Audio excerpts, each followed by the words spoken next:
Let's go.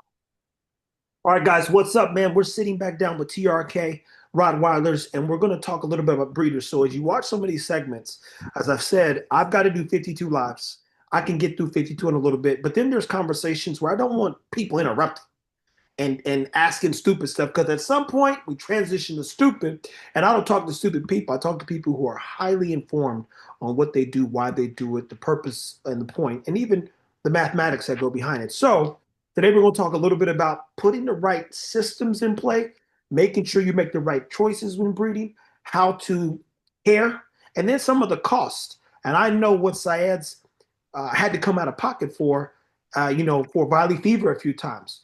I just told the story of my first time as a pet parent dealing with health was like Parvo, $3,000. What the hell? What could I have done? Pyometria. Then I did a follow-up video with our guy Tadlock. Tadlock walked them through such and such, risking it. And there's so many videos y'all haven't seen. But we're doing segments with Syed all year long.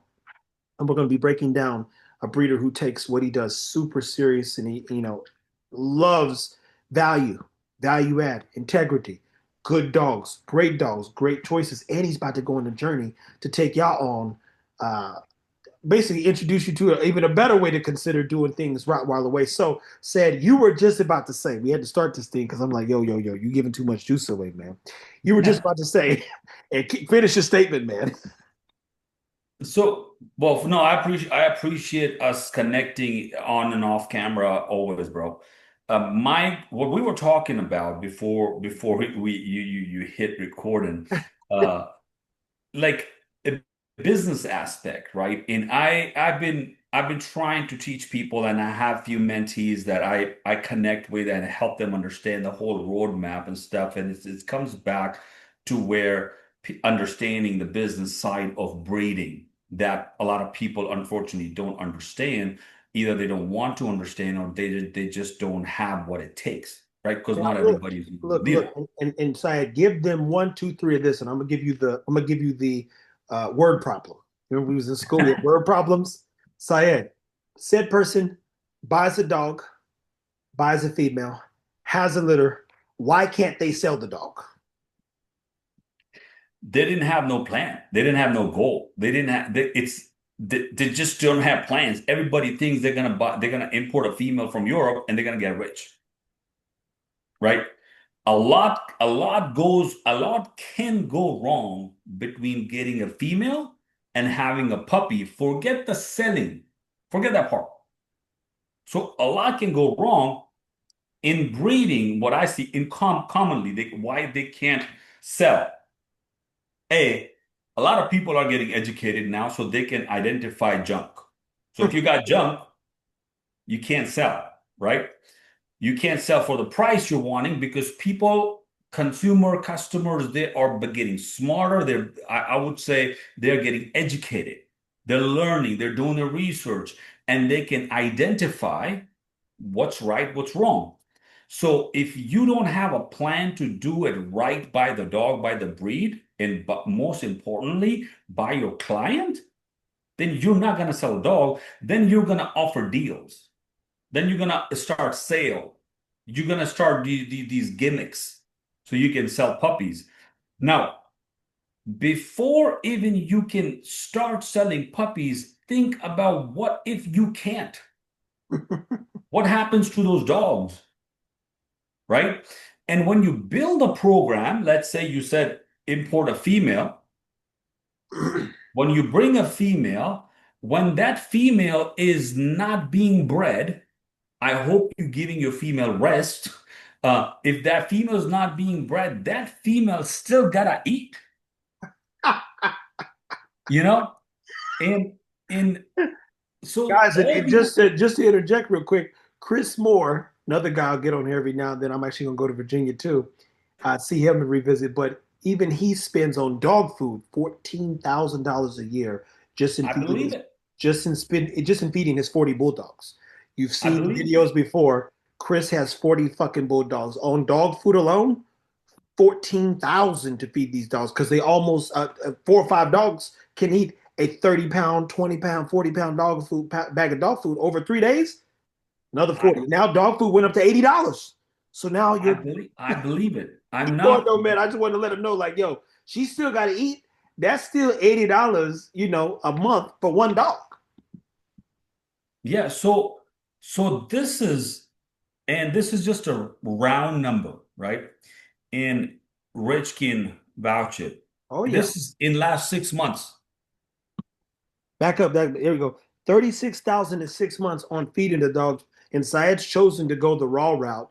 And I've been in places where they're doing amazing jobs the best they can, and they're feeding pedigree and whatever else they get their hands on because they might have 30, 40, 50 dogs on Yeah. property. And I don't show half of it, people. I'm like this, uh-oh. I'm Yeah. like, I'll show this. But point is, none of this is cheap. But when we look at No. cost, it can get super expensive if health becomes an issue.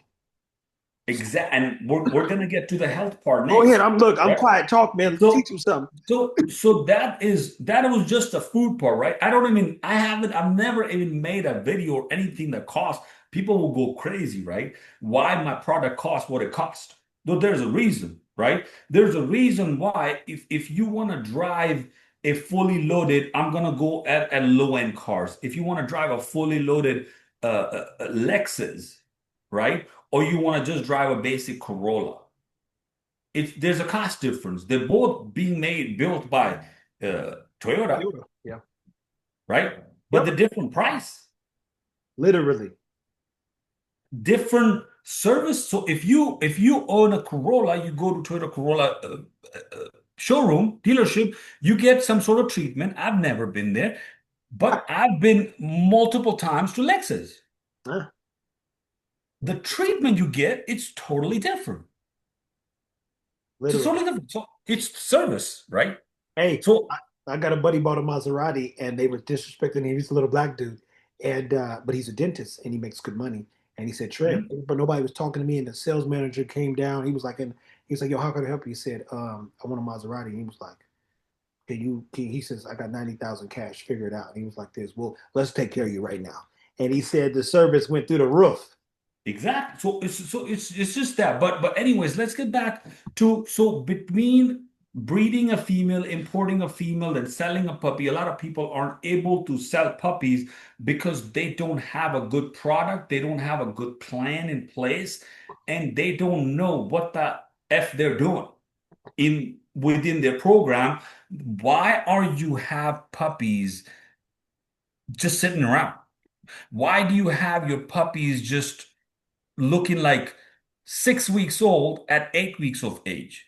Why the puppies are sold? Because the quality is not there. And I see people, the problem comes where the breeders, they're not critiquing themselves.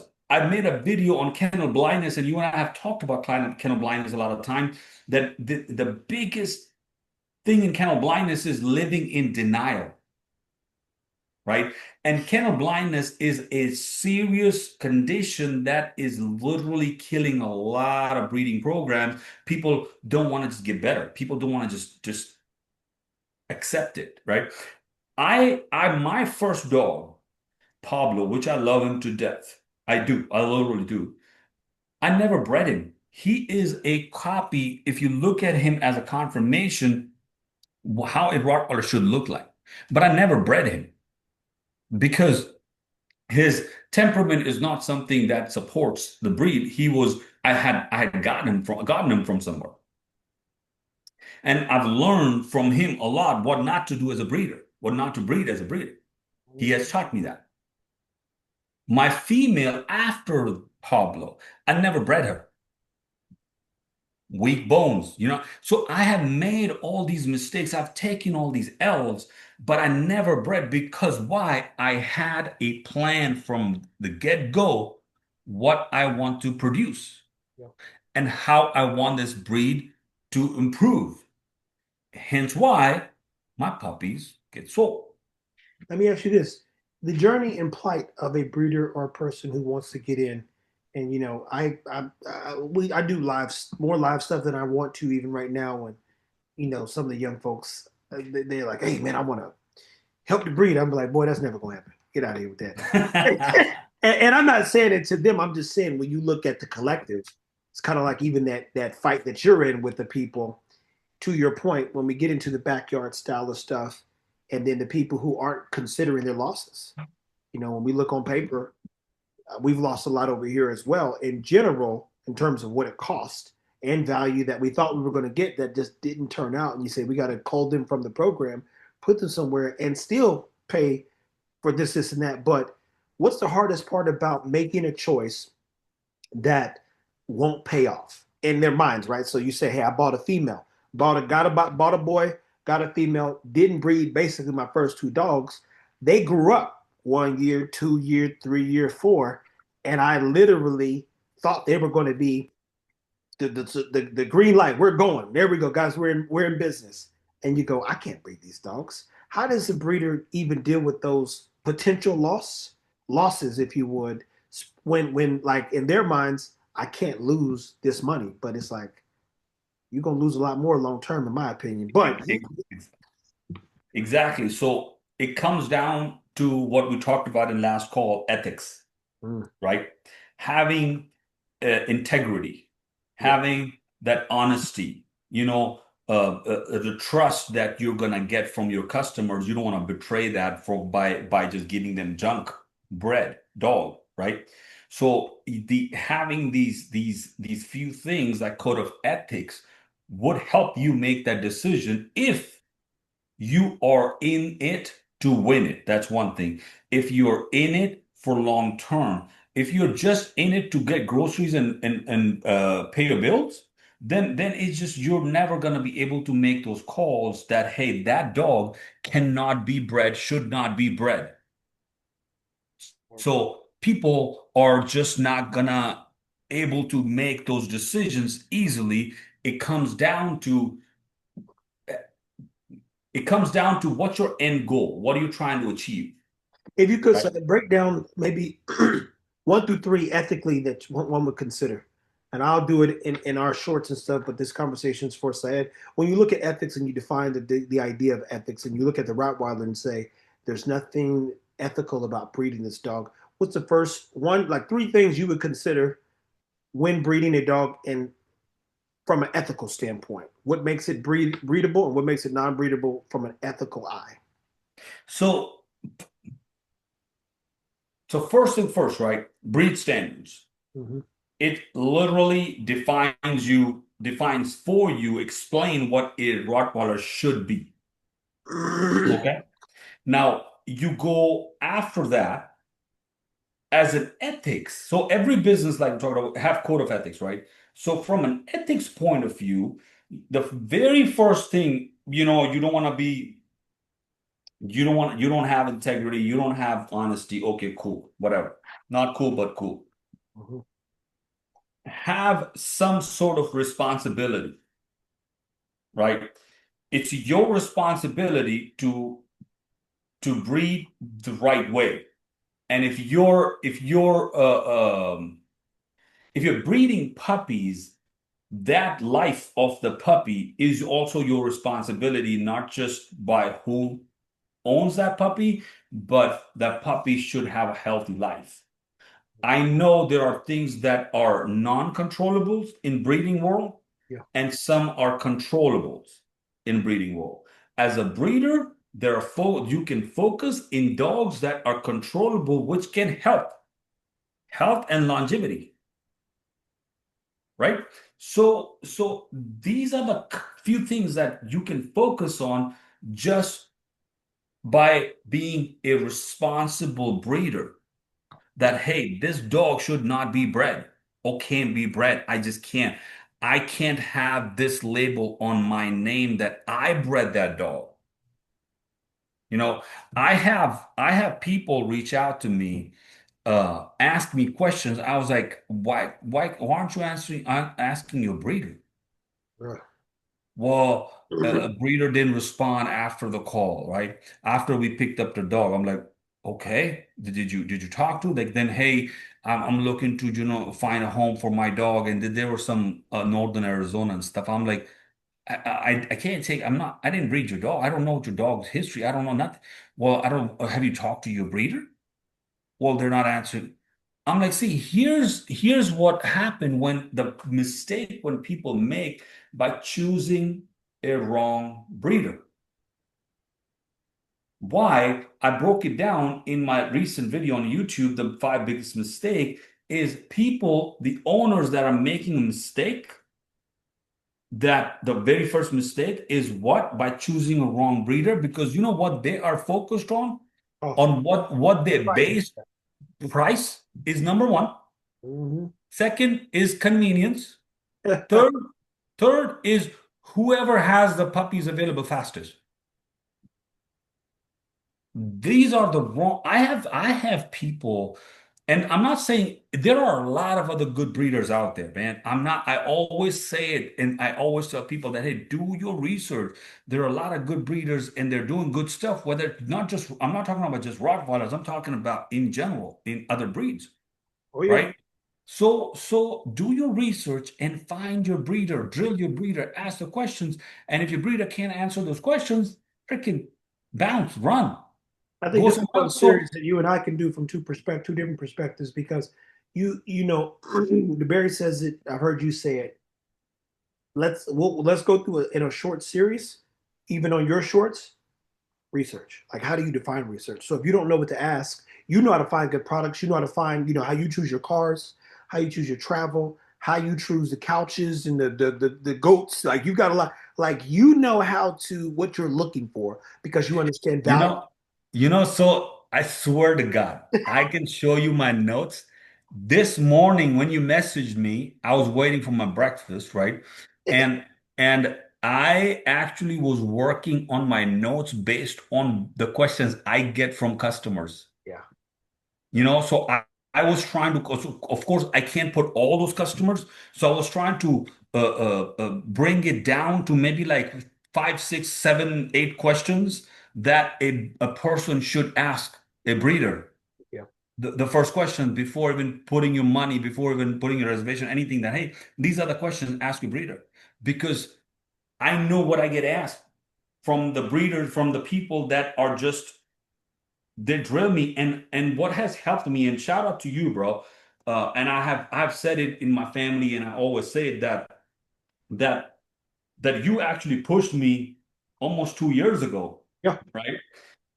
For when But then I started making more videos explain with me explaining and breaking things down. So people have actually found me on my YouTube through those videos, that, hey, because I asked you, how did you hear about me, where did you find me? Hmm. So I know, again, it's a business aspect, so I know what platform SEO is working for me. Yeah. Do you know what I mean? Because I know my website is working good because I can see analysis, SEOs, and everything, my ranking on my website, because the website provider, they provide me that. Yeah.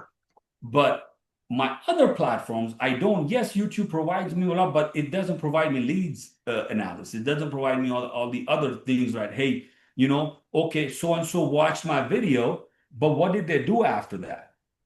Yeah, and you know what? That's good. That's good food for thought too, people, because I think even in some of the platforms, website wise, it'll tell you that this person clicked from here and then came to from YouTube to such and such. So that gives you perspective. But we'll do a small series, just and I'll call it defining research, because Yeah. many people have said, "I want that next breeding that you're doing, Trev." I said, "You couldn't handle that dog." I was like, this is like bringing a lunatic into your house. Really? I said, yeah. I mean, I'm on a live and this dog's hanging for 30 minutes and you wonder why your dog's chewing up the fences. I said, this doesn't work that way, my man. Like, Bro, don't never do. it comes down to research. Like I told you, I don't know if I told you last call or not. Like my next breeding, I think I told you, it happening April, May. Mhm. Right? It's planned. I haven't posted it anywhere.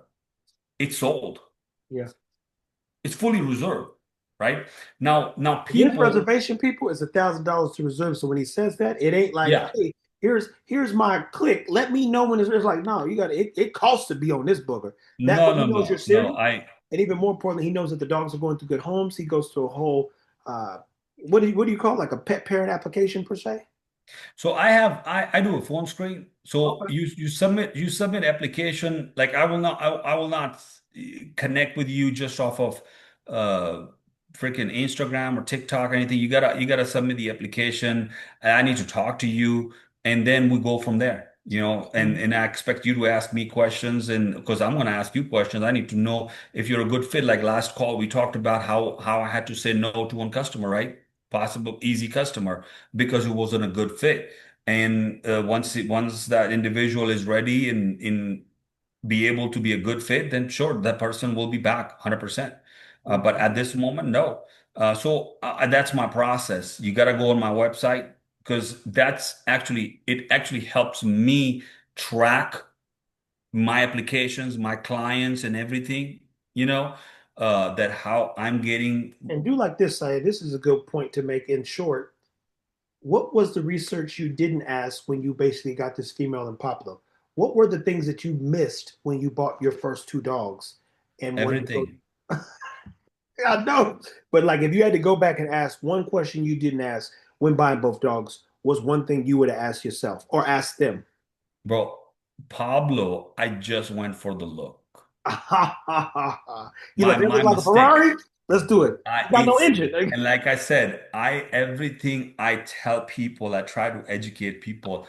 I it's from my own mistakes.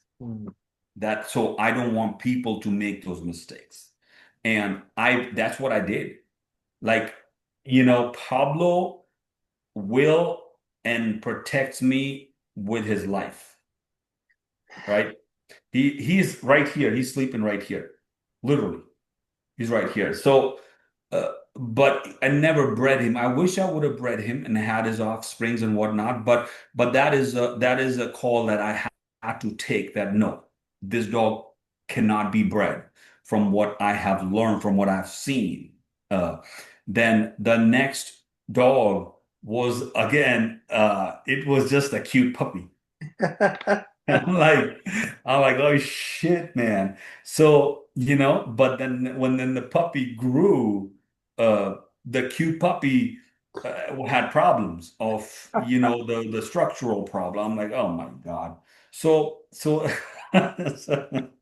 And look, you know what's saying? There's certain tones, and if I could tell you anything from, I know you're killing it by staying consistent on the social media side. That oh my God is human. That's your that human note. I could hear you say it in my head, but you go, oh my God, because you that's those are the sound bites where like if you take that, you put it over a video and you go, oh my God, and it's like a fucked up Rottweiler per se or anything else, people would eat this shit up because they're like, that's the first time where all that assertive certainty, you go, oh my God, Jesus, man, what the fuck happened? And so, it's real. You go, this dog grew up look like a zebra. What the hell? So, bro, it's just those mistakes, and I've learned from them.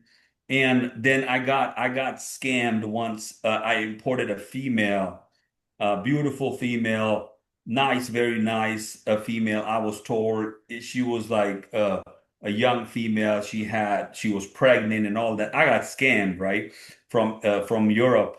That the female got here empty and no puppies, right? Oh, So I was like, maybe then I gave a benefit of the doubt to the breeder, that who individual that sold me that.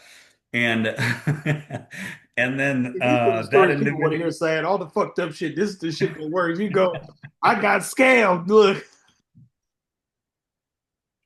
that it's a fact. Like I'm very, very transparent. People that ask me questions, I'm gonna tell you how it is. I don't sugarcoat shit. I don't. so hold on, finish the So scamster. I need to hear this one. So you buy a dog, so it shows up, it got nothing in his belly. nothing, empty, freaking empty. I'm like, the fuck? So Another soundbite. The fuck? I'm like, so then when she came, of course, decompress, for a few days and stuff, and then after that, and I'm like, man, our belly doesn't look like got some in there. And I had just gotten her, so she wasn't my female, so I wasn't just trying to, put her down, lay her down and whatnot. So I called a few days later, a week or so later, actually, I called my vet, my ultrasound tech, and she came. and we did the ultrasound, and then she was like, my friend, she's empty. I'm like, no, you go there, go check. Like, we're trying to freaking find her. I'm like, I gotta find a puppy in there, right? But nah, bro, she was never bred. So they scammed me, right? So I reached out to the person who scammed me, and they're trying to, hey, my friend, I'm so sorry, it's so and so and da da da. I'm like, nah, bro, I trusted you. You asked me for X amount of money. I don't negotiate. You asked me for amount of money. I I pay you the money you ask. You gotta provide me the product I ask.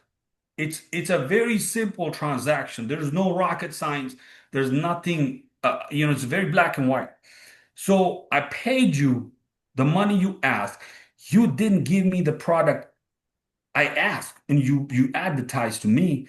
It is what it is. Fast forward, then he's like, "Oh, my friend, you know what? Whatever happens, I want to make it right. And I have this another female, another dog.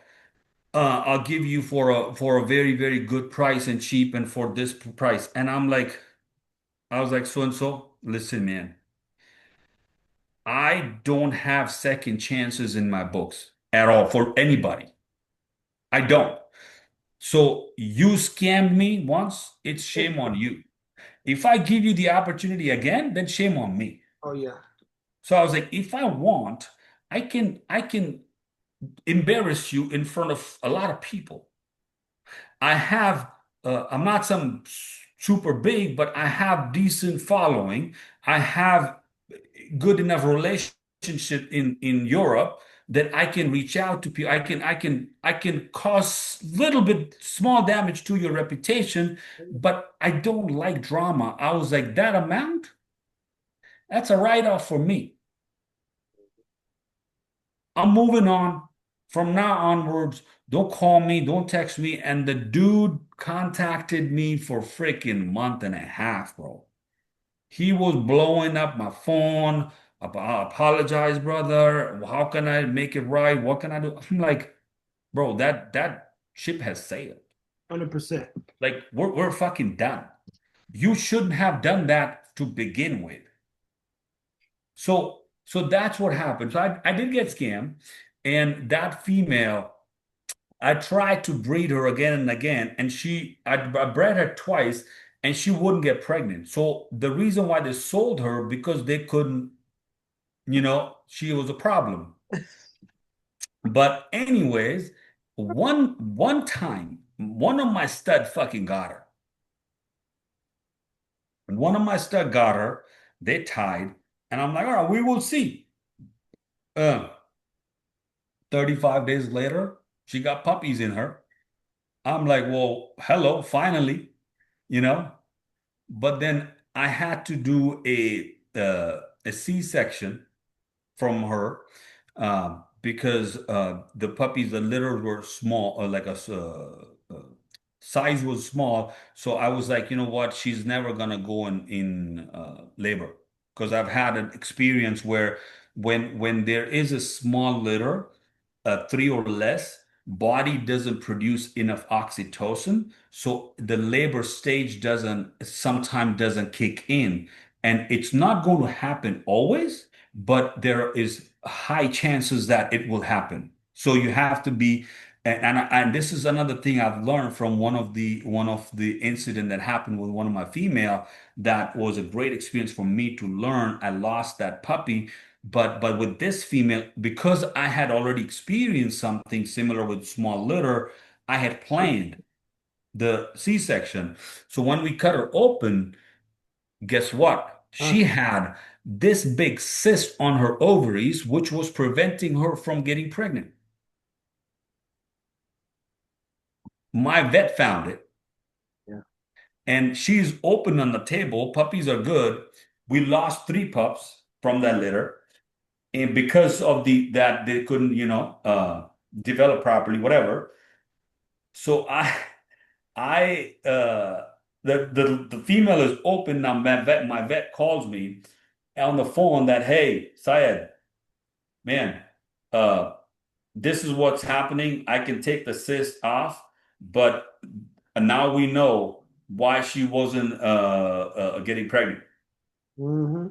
So what do you want me to do? At that point, I'm like, you know what? Screw it, just spare her.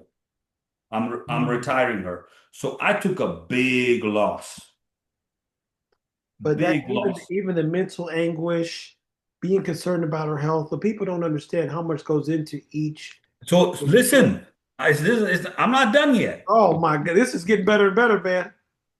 So this was just a breeding part that I got scammed, right? Exact same female when she had arrived. She had arrived with a freaking heartworms. Oh, So ask Tedlock when you see him next that the procedure to fix heartworm is 4 months isolation for a dog. And they get medicine plus big shots in their freaking in their back, and they're so heavy on them, on their heart and everything, that you have to isolate them so they don't move a lot because the heartbeat goes up because we're killing the worms. yeah, and the worms have to break down people and enter E- the bloodstream again. exactly, Yeah, so that took some exactly, time for them to die off, basically. exactly. So with that, I don't know about Texas, but here the cost of that is $3,800. Oh, Jesus. Yeah, you Three know what? thousand eight I don't hundred know what dollars. it costs. You go look. These are the things, and now all these things that we're talking, they're all gonna connect to a planning when you start your breeding program, because how the business mindset, how the business aspect helps you recover from it. How I'll tell you. Now I'm deep with the female cost, the shipping cost, and everything, right? Then I got hit with the heartworm on her, right? So now I'm about 15 grand in this female, $15,000. With my luck, she's in the, in her pen, and my dad was over. My dad went to let her out. I was in the living room, and he came back. He was like, "Hey, so and so is limping." I'm like, what? So I went, I'm like, well, so I got up, I went out, and I saw her from the distance. I saw her elbow was swollen. I'm like, there's something wrong with her elbow. And I saw, and it was getting like a fluid building up in the elbow. I'm like, fuck, what is it? So I rushed her to the vet. They checked. They were like, well, there's something bite mark or whatever, which has nothing to do with the scam and all that, but it's just the business It's point of view. compounding, people. It's It's compounding. compounding, right? So now I'm earning that compound interest of freaking stress. So then she had gotten bit by possible spider or something, which which had a reaction, and that specific female, we took her to the vet. The vet took the medicine and all, gave the medicine, and then from Friday to Saturday, it blew up more. I rushed her again. I was like, hey, it seems bigger. They were like, okay, tomorrow, Monday morning, just take her home, because it wasn't life threatening, because it was just an elbow, right? So they were like, Monday morning, sorry. It was Monday morning that I took her, and then they were like, okay, just take her home. Tomorrow, it's a surgery scheduled Tuesday morning. We will, make an incision and drain the fluid out and all that. In just from that, in within 2 hours, she went septic. A female went septic. I rushed her to the ER here. Arise. My locker is there. I'll show you the freaking vet bills.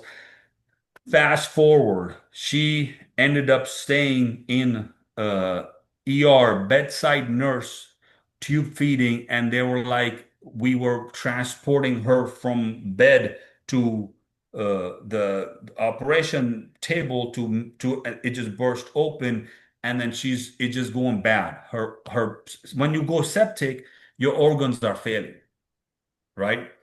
So fast forward, bro. 5 days, 4 nights, 5 days in ICU, a part of the other treatments and all that stuff. $16,000 later. Oh man, dude, this is getting ugly, Sixteen boy. It's like thousand a Bubba dollars Sparks song. Ugly. later, she came home, and then there was another recovery period for 2 months because her wound was open, you know? And I am like, holy moly. But guess what? I didn't fold. I didn't ask the vet to put her down because I can't afford $16,000 and all that. So it connects back to reserves. When you're running a business, when you're starting a business, you have to understand that things can and will go wrong. Then what do? That's how you show what you're made of, how solid, how how well you're invested in your program, in your business. And even more importantly, in your case, man, you had a vision, and I think what I'm hearing as well, and I hope the listeners do too, that you had a vision because to get into dogs because you love dogs and care about dogs. So money or no money, you're like, I'm not giving up on this dog. Uh, and Yeah, and there have been many times where I think you're given two options, and most people will choose going down the ladder versus up. And you kept climbing as long as the dog was going to fight and survive. People, if you don't understand the costs that go into this, so let me tell you one thing for sure. Tadlock have and I have financial conversations all the time about the pet world, and I promise you, costs are going up. I'll be very clear yeah. about that. The cost in this stuff based on what he tells me, and he opens up the computer, shows me trends in markets, what they're thinking, how they're collecting data. The percentage of people that are increasing pet insurance shows us that these are going to be things. So when I tell you, as a person who's driven by health, especially when it comes to pet health, these costs are going to go up. And all the stuff he just articulated outside of the scamming component, those are sometimes things you can't control.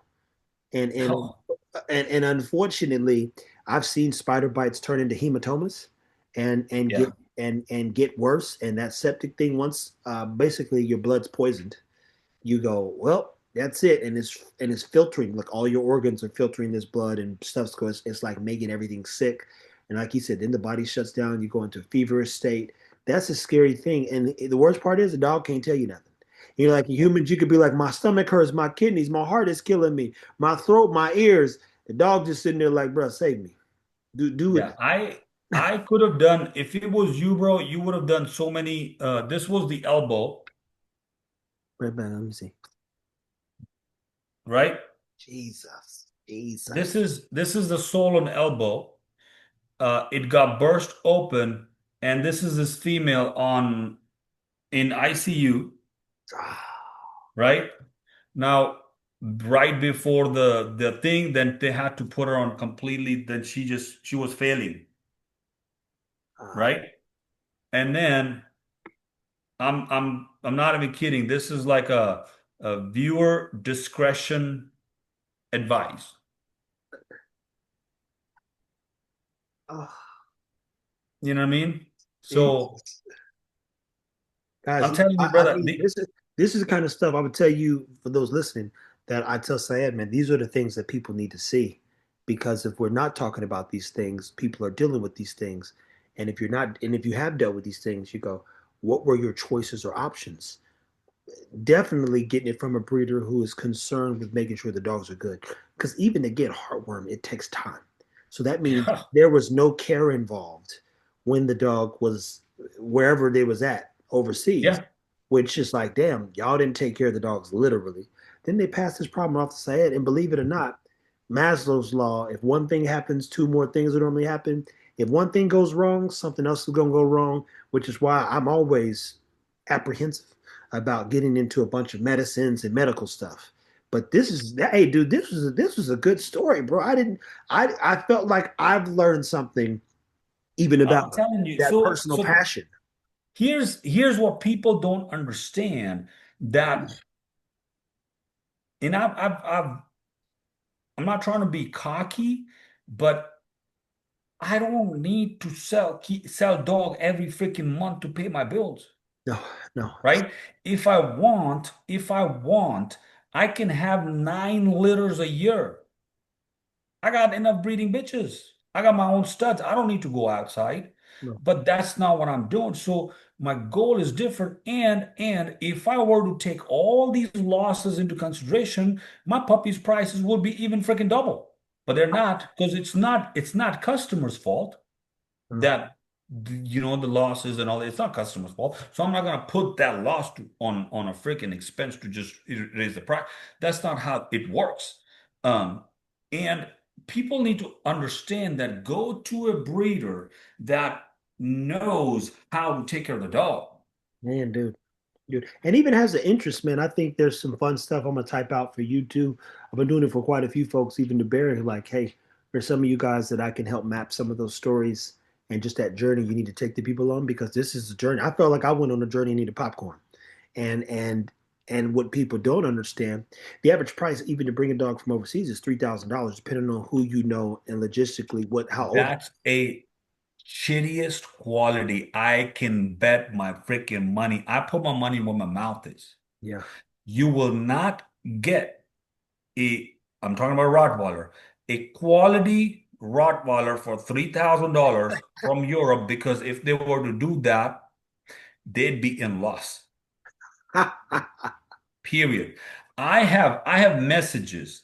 I have gotten offers, and I still got I this month I got an offer from Europe that hey, we'll ship you puppies from Europe, European bred FCI registered puppies. We'll ship you puppies for X amount, right? Super cheap, super cheap. You sell whatever you want to sell it for, then just give us this amount.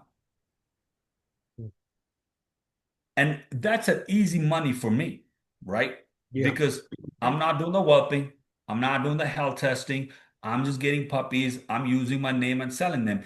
But how can I do that with the right conscience? Then I talk about all ethics. How can I do that? And how am I going to face my mentor, who I respect so much? He'll be like, "What the fuck are you doing? Yeah. What is that shit?"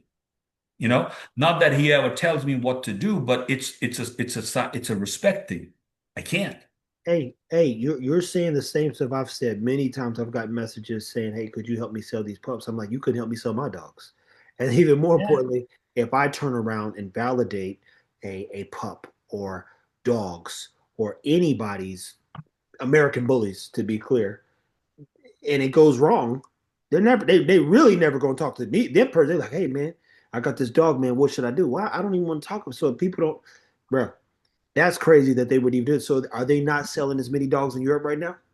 No, it's the market is tight. Market is tight. Plus, the dog's got to be at least 6 months old before the dog can come to US because of the new rules and laws. So it has to be 6 months old. So they're Mhm. having a little tough time, which is fine. But even over there, breeders that are doing the right thing, they're fine. Yeah. They're fine, right? Uh, they're not doing these things. But the thing is, if you I have 3 studs, right? So Gunner is closed. I don't allow anybody using Gunner. Anybody wants Gunner puppy, they gotta be from me. That's it, period. There's no you can't pay me enough to use Gunner. Or actually you can. We can talk about it. No, I'm just kidding. It's like, I'm just well, kidding. they're like $50,000 right now. You like, hey, listen, man, you bring that dog right over this way. We'll get that squared away. No, So, I like that though so because this sets up a few conversations, people, and you keep going. But when we talk about quality breeding in the market itself and defining the market, I told people years ago, even when we had our dogs who were premier, hey, you know how many people messaged me about using ego? I said, oh, it's never happening, but they're not doing that here. I don't even need him for those purposes. It's not happening. Good luck though, man. Please, I'll give you. And in the bully space, the numbers can get outrageous when a Negro thinks he's gonna make a ton of money off whatever, like connecting with some stud. And I'm just like, yeah, bro, I'm here for educational purposes only. yeah. There's nothing that could sway that for me. It ain't no because you're thinking in this short term, I know for a fact the market's going to normalize, and when it Hmm. does normalize, all of y'all going to be asked out. There have been people that offered me $5,000, true story, to post their pups or promote their animals because they said even in the fluffy Frenchie space, I could have sold these dogs a year ago for 10,000 a piece. I said my half and times changed. Yeah. But Yeah. I prepared because we focus on quality, because Syed focuses on quality and integrity and value, and then he teaches and shares, and it's shown the journey. And I mean, even this here, I'm like, bro, there's 130 videos just in what we talked about today. I'm like, this is what's going on. I'm like, say, you killing this, killing me. I'm like, bro, do you know how much content you can create with all this? This is such good stuff, bro. And it brings out, I think, an authentic side of you that says, me too. You know the power of sales. When you hear, I've been there, it creates so much more connection to why you are so motivated by it, right? And even like teaching and sharing and showing, and that's why we connect. So when people know, there's 3 to 4 people I talk to, I'm not talking no more. It's that simple. It's like, hey, can you come? Can you come see my kennel? No. Can I do interviews with you? No. We're done. Yeah. Matter of fact, I'm so done talking to people. If it ain't Richard DeBerry, Max, and Chris, that's it for me. I've got a couple horrible people I need to reach out to, but at the same time, as I said, part of the authenticity and learning is taking people on the journey. Because I think a lot of people get dogs, and I don't know everything about dogs. I know everything about the American book, and saying, "Hey, what should you know?" Well, here's my experience. Yeah. So to hear you from a consumer standpoint, Syed, is probably one of the most powerful things I've heard in the short term, just from a branding guy. Most powerful thing I've heard from you in the short time I've known you, that I know for fact would make even more sense to people, because not knowing you spent all that money, not knowing you were there in frustration, and had to make some clear cut choices. I was given the option when a dog of mine, I said it, was shitting blood. I mean, blood shoot out of his ass. Had powerful. I paid for the other two to stay alive, and the doctor said this one's kind of too far gone, but he had a history of health issues too. Grass would irritate him. I was like, well, I said 3,000, 150, 150. I was in that place back in the day. You got two options in that 22, 21 years. I was 20.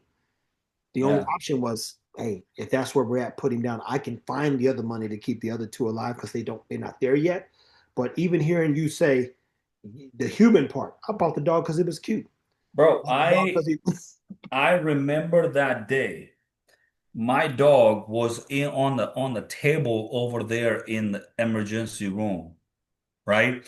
I they get so I'm sitting in there. I was like, the doctor came and then they gave me the estimate and stuff it's gonna cost me. And when you're in emergency, the tab is open. Hey, It's an it's like an open open tab. bar, and I promise they're not closing that motherfucker till you walk out. And it's disgusting. They're like, hey, we're gonna start at about this. I love an emergency room because they like this. Hey, we're gonna start this. It's gonna be about. We just want to give you that's about 3,500 to start. I was like, Yeah. what we starting? They were like, well, that's In just today's price.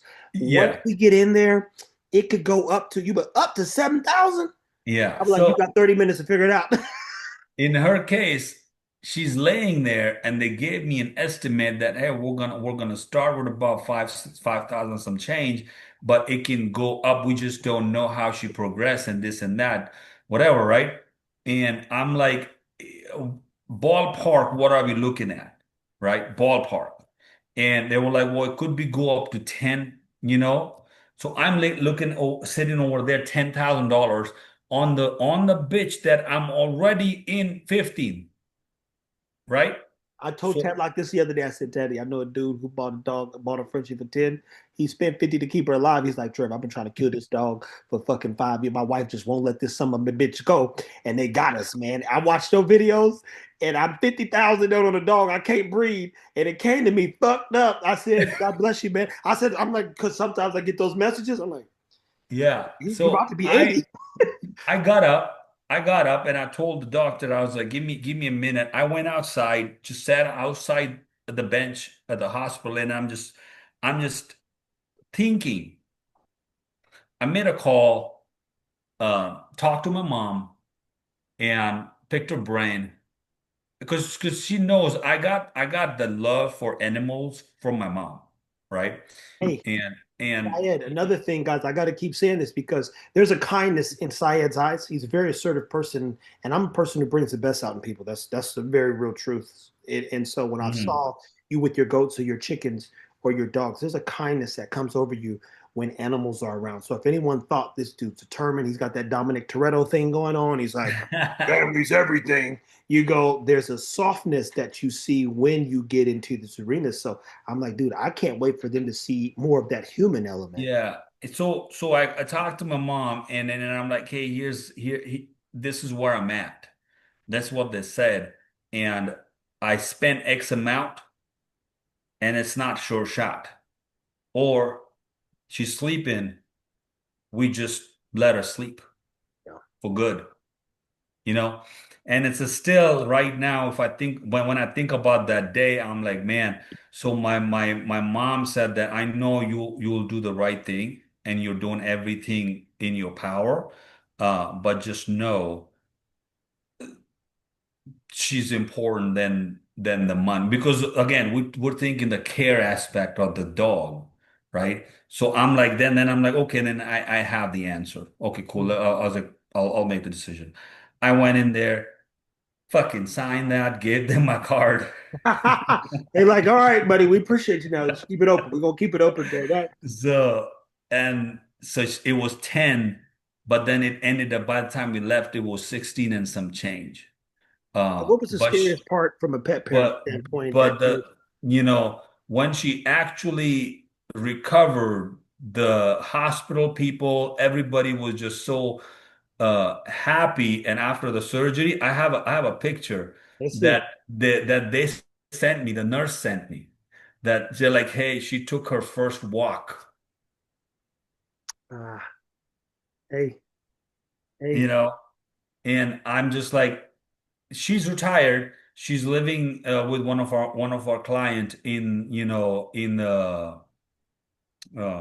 what do you call it, in their on their ranch. Ah. She's living the best life, bro, best life. And we're happy, and I am just happy with my conscious that I did the right thing. And because every time I help someone, whether it's an animal or anybody, I never post. I'm against these posts that people make, like when they're helping somebody and then, they're showing on social media. What the fuck, man? I don't like that shit.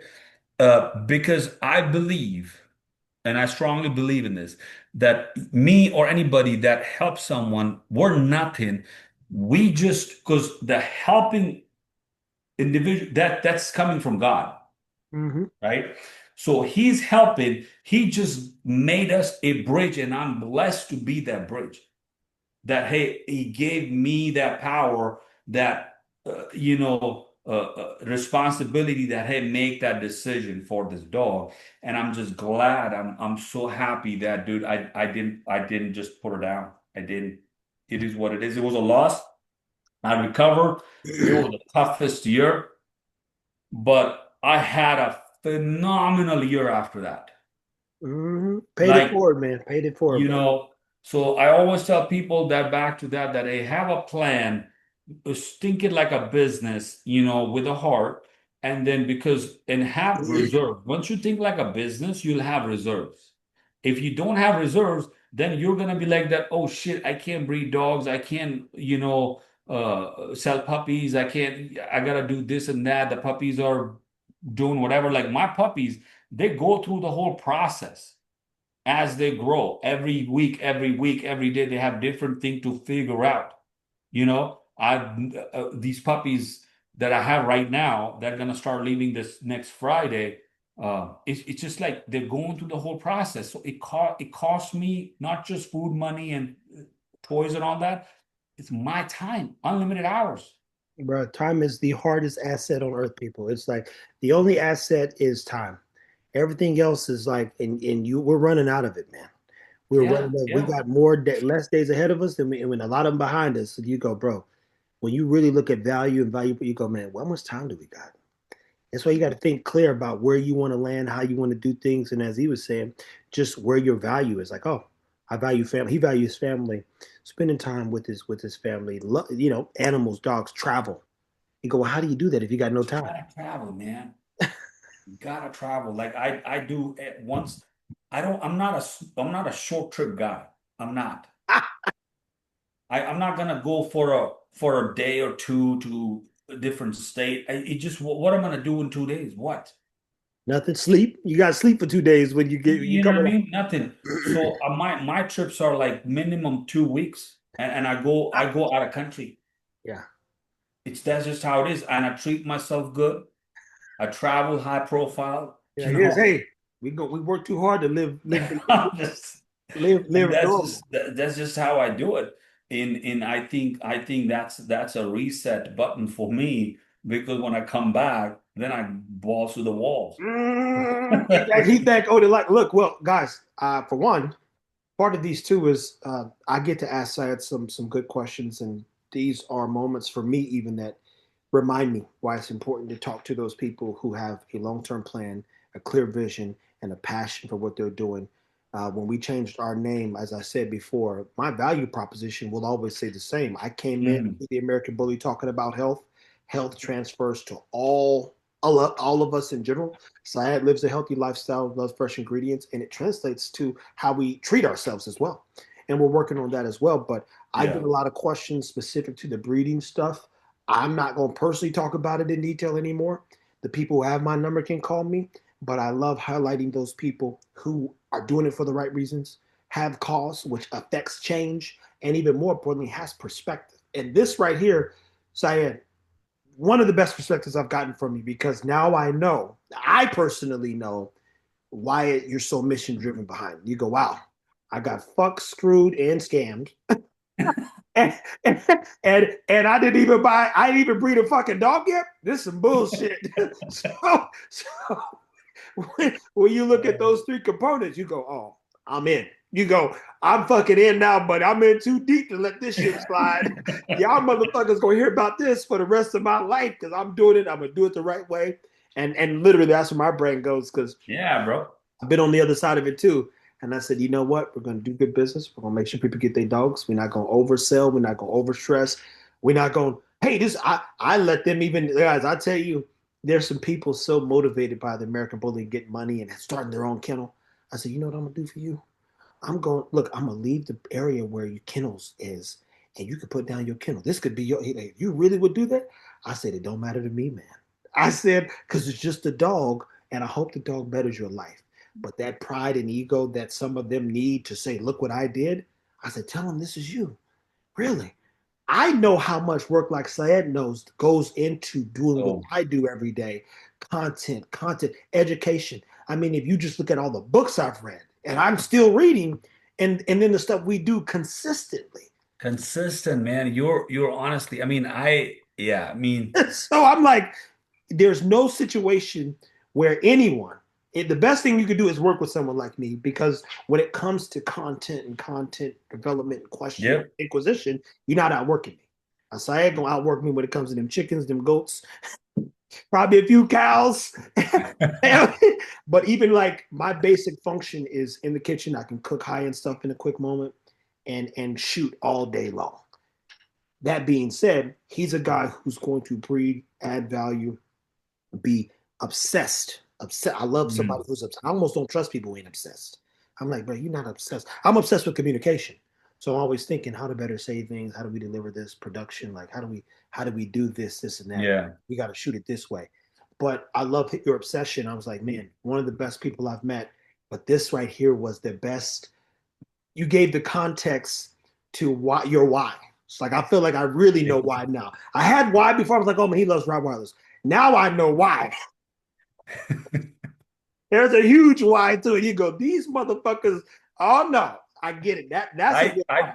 I I told him, I'm like, man, you literally, I'm more I'm towards loyalty. Oh, I'm loyal with my boys. I am, if I call you my guy, that's it. then I'm loyal, right?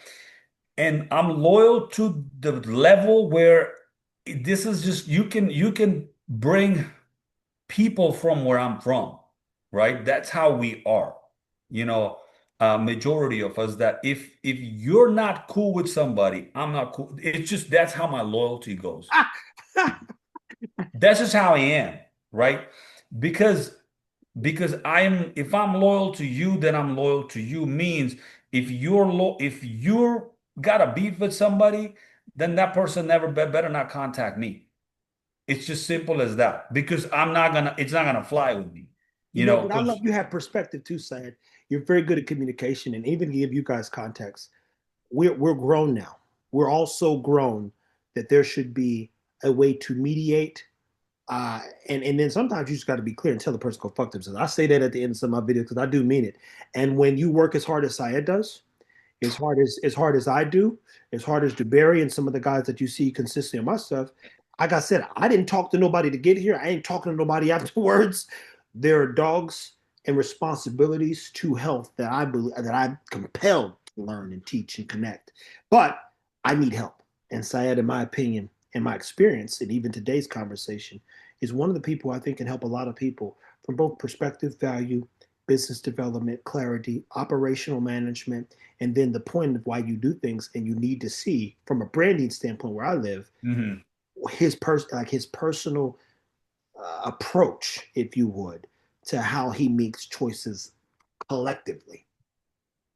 And that's travel, that's family, that's dogs, that's children, that's the future. Hey, how are you thinking about the future? He's got a future plan, making investments in things. One of the It's best things you could do is align yourself with people who see where they want to be in 5 to 10 years. yeah, yeah. No, 100%. If you can't tell me that, hey, what's your 5 year look like, next 5 year? What's your next 10 year look like? What do you want to do? And okay, this is what I want to do. And my next question to you would be, all right, how are you going to do it? Mhm. Because a lot of people can tell you, oh, I want to do this, I can do this, I'm going to do this. Okay, that is great. Amazing. Now, how? Walk me through it. That's my favorite question. I'd be like, "But do you know And what goes into that?" majority of the people that are super enthusiast and they say that I'm going to do this and that and blah, blah, blah. They can't break it down. How are you going to do it? Then what? Like I'm looking at this area that I was gonna show you on this call, but I'll show you some of the time because now when you mention two cows, uh, I'm looking at land, right, in Arizona. So there's area right here, Hold just on, hold on. We're gonna outside. close this one out.